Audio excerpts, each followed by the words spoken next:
Hey there, and welcome to another episode of Research Connects. I'm Kai Pohler, your host for this episode, and I'm joined by Bo Harstine at the 2026 Ag Innovation Summit here in Fort Worth, Texas. Bo is the VP of Innovation at Select Sires, and welcome, Bo. It's a joy to have you on the episode today. Thanks for having me, Kai. It's good to see you here. Yeah, so could you tell me a little bit about Select Sires, what you guys do as a genetics business, and then what your role is as sort of the VP of Innovation there? Yeah, so Select Sires is one of the largest cattle genetics cooperative.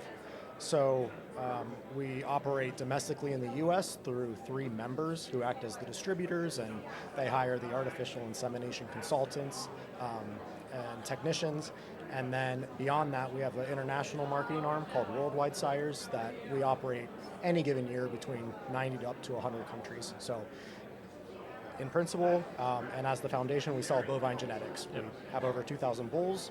We collect them, freeze that semen, and we're selling about 25 million units per year. Nice, nice. And then your role at Select Sires has changed over the years. Now you're a VP of Innovative Initiatives and Innovation, I think. Yeah. So tell me a little bit about what you do there and what your daily role is. Yeah, so I've been at the company for 9 years.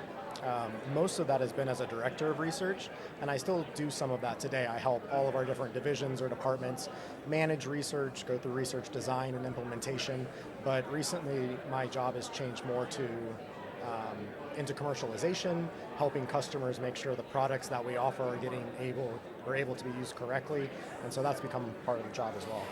And so if we look at sort of the cattle business right now, I mean, obviously in the U.S. we're in record prices for what a cow or calf is worth in this given day. What do you see from an innovation point of view playing a role in the next 10 years in a business like Select Sires? Yeah, I think what we see today, especially domestically, all of these tools exist. I think producers are trying to figure out how to use each one, in what ratios, what's the right time, and so when you talk about heifer inventories or how many beef on dairy calves I need to make, those are the areas where Select Sires is really starting to surround the customers. I say create this ecosystem of, we can plug the genetics in.